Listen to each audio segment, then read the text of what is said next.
So apparently the Air Jordan 3 Retro Black Cement set to drop this year in 2024 will retail at a price of $220.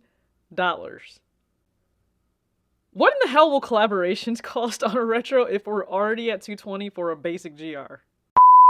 Listen, I appreciate you tuning into this video. As you know, if you've been around, I like to talk about money, cost, consumerism, all in relation to sneakers. Now, that wasn't always the case. I always talked about money and budgeting and just being a responsible sneakerhead, but not necessarily being more conscientious of what exactly is happening and what are we as consumers choosing to do within sneakers. And that's not to bash anyone for whatever you choose to buy. Listen, you do you, you buy what your little heart desires.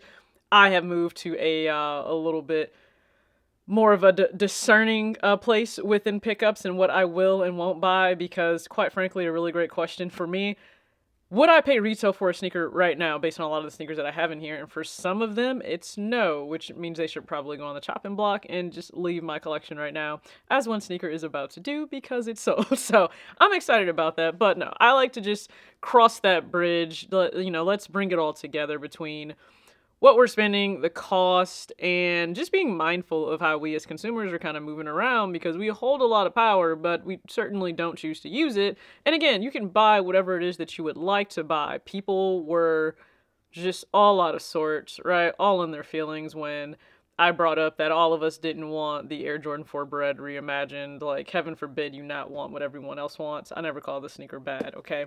I already have this Black Cement 3, okay? That's right, I got the Nike Air on the back and everything. So I already have this, which certainly means that I don't feel that I need the newer one coming out. Now, of course, I can still wear GS, even though I do appreciate the cut, the build, everything in relation to men's retros. But let's talk about the price increase here, okay? Because I saw that it would be $220 for men's prices. Now, we've steadily seen the prices go up on retros. I mean, if we look at the recent video I did on the powder blue Jordan 9, that's sad. And of course, I'm not pressed. I'm not confused. I'm not perplexed. I'm not anything on why these sneakers are sitting. It all makes sense. There's a video you can watch for that as well, and I appreciate you guys for really tuning in to that video. I'm not shocked that these pairs are sitting. When you look at that 9 being, I believe, $210, like even myself, I thought it was $200, but $210 for that sneaker, and that it's not a collaboration. There's nothing special about it. And quite frankly, other than this being a very, beloved colorway within sneakers and the nostalgia behind it, this is still just a GR, right? Like, there's nothing added onto this. I mean, the midsole will be sail instead of white, and who knows if they'll do something special with the box. I'm sure people that show early pairs will have them out very soon, because that's just the world we live in nowadays. But there won't be anything that's like over the top special other than it being an Air Jordan 3, but they're going to charge you $220, which begs the question, what will a collaboration go for? Like, looking ahead, will a basic collaboration by default be $240, $250? I mean, you have a whole other brand and business coming into the mix with a collaboration. Their branding is 50% on the shoe. Something has to be made in there for them. And I mean, are you as a consumer, is that what you want to do? I'm just gonna, okay. You as a consumer, do you want to pay like $240, $250 by default for a collaboration?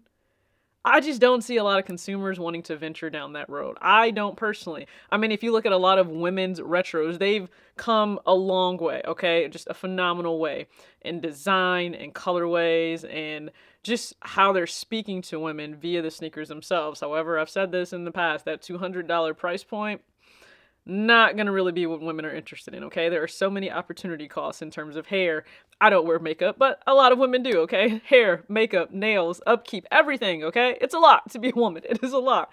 So with that being said, women are likely going to choose other things prior to just jumping at a $200 sneaker. And I think that's shown by the number of pairs that are women's exclusives that are still available in the sneakers app and probably at your local stores.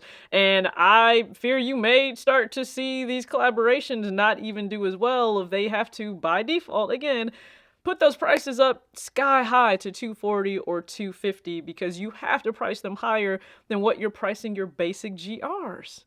So go ahead and comment down below. If you see Jordan Retro collaborations jump up to $240, $250, how do you feel about chasing after those? Do you foresee with a $220 price point on a regular GR for a Jordan 3, do you foresee more pairs continuing to sit? I don't think that's a bad thing.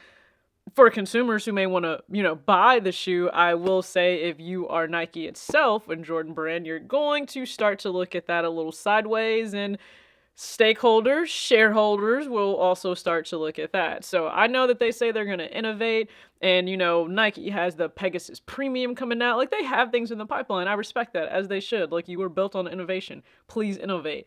But I am not liking the trend I see for Jordan Retro. So go ahead and comment down below. Will we start to see a really high ticket price, or I should say retail price, for collaborations just based on what we know this will cost in 2024? I mean, hey, you guys pretty much showed your parents, think about this. When your parents like, do you have McDonald's money? And then like you're grown and you really do have McDonald's money, and your parents start to make you spend that, like when they're around and they're visiting. Yeah, everybody showed that they had money and they were willing to spend it with resellers. So I guess Nike is coming for everything that they feel they lost over recent years, and it's a lot. Well, I appreciate you tuning into this video. As always, act your age, not your shoe size. Peace.